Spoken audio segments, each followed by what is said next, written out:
आदरणीय साथियों, जय भीम, नमस्कार, नमो बुद्धाय। आज हम आपको रूबरू कराना चाहते हैं कि नांगलोई में अस्पताल बनाने के लिए भूमि चतर सिंह रसोया ने 2013 से शुरुआत की और कांग्रेस की सरकार के उपराज्यपाल महोदय महामहिम नजीब जंग साहब और उनके अधीन कार्यरत स्वास्थ्य विभाग और दिल्ली शहरी आश्रय सुधार बोर्ड के अधिकारी मिलकर के तय करा कि नांगलोई में अस्पताल बनना चाहिए, मैटरनिटी हॉस्पिटल। और 2430 स्क्वायर मीटर लैंड अलॉट की गई नांगलोई में और उसकी कीमत लोक निर्माण विभाग दिल्ली सरकार ने स्वास्थ्य विभाग की रिक्वेस्ट पे देने का काम किया और उसका कब्जा स्वास्थ्य विभाग को दिल्ली शहरी आश्रय सुधार बोर्ड ने दिया। तब की माननीय मुख्यमंत्री ने शिलान्यास करने के लिए तय किया और पिछली सरकार आम आदमी पार्टी की जो स्वास्थ्य मंत्री हैं सत्येंद्र जैन जी, उन्होंने भी शिलान्यास करने के लिए सचिव स्वास्थ्य विभाग को लेटर हमारा फॉरवर्ड किया आवश्यक कार्रवाई के लिए। और ये पत्र डायरेक्टोरेट ऑफ हेल्थ का है, जिन्होंने लिखा है कि 106 बिस्तर एमसीएस अस्पताल के निर्माण का प्रस्ताव प्रक्रियाधीन है। 106 बिस्तरों वाले एमसीएच अस्पताल के निर्माण की सैद्धांतिक मंजूरी के बाद अस्पताल के निर्माण की रूपरेखा तय की जाएगी, जो प्रक्रियाधीन है। ये सारा काम किया गया, लेकिन हमारे क्षेत्र के विधायक, चाहे वो सुखबीर सिंह दलाल हो, चाहे वो अन्य किसी भी पार्टी से विधायक रहे हैं, या आज के विधायक गजेंद्र दलाल जो अपने आप को बताते हैं, और मैं समझता हूं कि ये दलाल नहीं, दलाल होना चाहिए, क्योंकि समाज के कामों का तो ये काम करते नहीं। चुनाव से पहले वायदे करते थे, रात को 2-2 बजे आते थे कि हम समाज का काम करेंगे, लेकिन अस्पताल बनाने के लिए चिट्ठी तक नहीं लिखी गजेंद्र सिंह ने। और 13 साल हो गई जमीन को अलॉट हुए।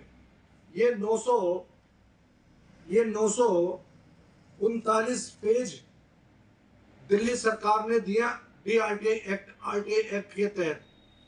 13 साल की मेहनत है चतर सिंह रसोया, भूमि रसोया, ज्योति रसोया पूर्व पार्षद की। और अब इस वार्ड की निगम पार्षद हेमलता धोखे से लाडला लिखती है, कहीं पे कुछ लिखती है।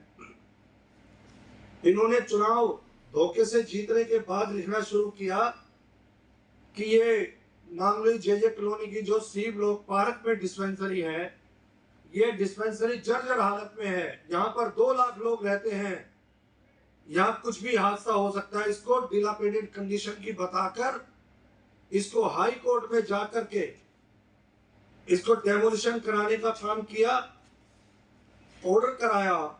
और ये ऑर्डर में लिखा हुआ है कि 1 सप्ताह के अंदर 17 जुलाई 2025 को निर्णय किया दत्ता साहब की कोर्ट ने कि इसको 1 सप्ताह के अंदर लोक निर्माण विभाग और स्वास्थ्य विभाग जाकर निरीक्षण करें और इसको ये कर दे, और उसको क्लोज कराने का काम किया। यहाँ की निगम पार्षद जो हाई कोर्ट में तो हेमलता बताती है अपने आप को, लेकिन लेटर हेड पर लिखती है हेमलता राजेंद्र लाडला, जबकि राजेंद्र लाडला इनका ना तो पति है और ना कभी इससे शादी हुई, और ना ही इसको कोई मंजूरी मिली इस बात के नाम से ये लिखवाने की। और हाई कोर्ट में जब केस डाला गया तो उसके अंदर पिटीशन में हेमलता नाम से डाला गया याचिका को, और हेमलता कह रही है कि मैंने पिटीशन नंबर 9546/2025 मैंने माननीय उच्च न्यायालय में जनहित याचिका दायर की है। तो जनहित याचिका दायर करके डिस्पेंसरी को बंद कराने का काम किया। और अब दिल्ली सरकार के ऊपर दबाव बनाया जा रहा है। दूसरे क्षेत्र के विधायक जिन पर कई तरह के मुकदमे भी दर्ज हुए और 5 साल के लिए उनको सेवा करने का भी माननीय उच्च न्यायालय ने आदेश किया था, रेगर चौपाल के अंदर डिस्पेंसरी बनाने के लिए भी प्रस्ताव किया जा रहा है। मेरी समाज के लोगों ये बताओ कि रेगर चौपाल सामूहिक कार्यक्रम के लिए, शादी विवाह के लिए बनी है कि डिस्पेंसरी चलाने के लिए बनी है? नांगलोई के वाई ब्लॉक में, बारात घर में, सैनी मोहल्ले में यहाँ की डिस्पेंसरी को चलाने की विचार किया जा रहा है। क्या ये अच्छी बात है? कहाँ होंगे शादी ब्याह?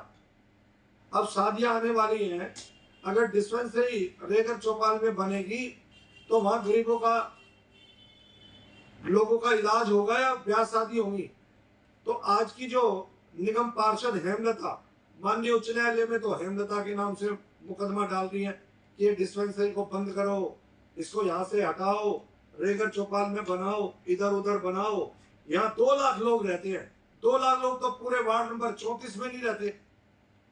अगर ये बात मेरी झूठी है तो आओ आमना सामना करके मंच लगा कर तय कर लेते हैं। और पिछले 17-13 साल से ये अस्पताल बनाने की जमीन के ऊपर हेमलता से मैं पूछना चाहता हूं कि अस्पताल की जमीन पर अस्पताल क्यों नहीं बनाने की मांग करती? आज तक जिसको आप बाबा रामदेव पार्क बनाते थे और सनातन धर्म के मानने वाले लोगों को गुमराह करने का काम किया, शौचालय ब्लॉक की जमीन को पार्क बताते हुए धोखा देने का काम किया। और जब जमीन हैंडओवर हो गई और लोगों ने, पाखंडी लोगों के इशारे पर कि बाबा रामदेव पार्क कहाँ जाएगा, बाबा रामदेव पार्क कहाँ जाएगा, पार्क तो आज तक नहीं बना निगम पार्षद बनने के बाद भी। हॉस्पिटल की जमीन पर आप हॉस्पिटल बनाने की बात नहीं करती। तो आप ये जो नकली चेहरा है, कहीं पर हेमलता, कहीं पे राजेंद्र लाडला हेमलता, ये धोखा देने का काम मत करो। आप सीधी सीधी आमने सामने एक पंचायत रखो और आमना सामना होना चाहिए। और अस्पताल की जमीन पर अस्पताल बनना चाहिए कि नहीं बनना चाहिए। और डिस्पेंसरी पार्क की जमीन पर पार्किंग की जगह नहीं है। अधिकारी आते हैं, मरीज आते हैं, मिलने वाले आते हैं, जुलने वाले आते हैं, पार्किंग की, पार्क के अंदर गाड़ियां खड़ी कर दी जाती है। और हेमलता का भाई जितेंद्र, मौसी का लड़का, बताती है जितेंद्र जो दारू बेचने का काम करता है डिस्पेंसरी के अंदर, हेमलता का मौसी का लड़का है। हेमलता और जितेंद्र एक ही नानी के दोहती हैं। तो इसको दारू बेचने के लिए कल भी एक वाल्मीकि समाज का बेटा नशे के लत के कारण 27 साल का बेटा चला गया। तो ऐसे लोगों को समझना पड़ेगा। और धोखे से लोगों को लालच देके, छोटे छोटे लालच में हमारे क्षेत्र को, अपनी समाज को विकासहीन करा जा रहा है। जो सरकार की चीजें बनी हुई है उनको भी नष्ट किया जा रहा है। और रेगर चौपाल में डिस्पेंसरी बनाने का प्रस्ताव बनाने का काम कर रहे हैं। ये कितने धोखे की बात है। ना डिस्पेंसरी बनेगी और अस्पताल बनाने में मदद नहीं कर रहे, तो लोगों का इलाज कहाँ होगा? ऐसे लोगों के चेहरे को समझो, सावधानी बरतो। कुछ लालची लोग, कुछ शराब के लालची लोग, कुछ पैसे के लालची लोग, बेईमानी का पैसा आ रहा है, करोड़ों रुपया जेल जाकर आया राजेंद्र लाडला पाखंडी। ऐसे लोगों से मेरे साथियों समझने की जरूरत, आवश्यकता है। विकास की छोटे लालच में ना आओ। और वो बेईमानी का पैसा बांटने का काम करता है आदमी। हमने 10 साल काम किया, किसी गंजे की हिम्मत नहीं पुलिस वाले की जो पैसे मांग ले गरीबों से। किसी पुलिस वाले की हिम्मत नहीं समरसेबल लगा और पैसे लेके चलाए पुलिस का आदमी। अगर ये पुलिस वाले पैसे लेके जा रहे हैं तो आपके नेता कमजोर है, आपके नेता भ्रष्ट है। आपने जिन लोगों को वोट देकर चुनाव जिताया वो भ्रष्ट लोग हैं। ऐसे लोगों से सावधानी बरतनी पड़ेगी। अगर मेरी बात सही लगे तो इसको शेयर करने का काम करें। अगर मेरी बात सही लगे तो हमारी मदद करने का काम करें। और अगर मेरी बात गलत लगे तो हम हमारे खिलाफ कोर्ट में केस डालें, पुलिस में केस डालें। साबित करके मानेंगे कि सच्चाई हमारे साथ है, बेईमानों के साथ नहीं है। बेईमानों से सावधानी बरतने की बात है। जय भीम, नमस्कार, नमो बुद्धाय।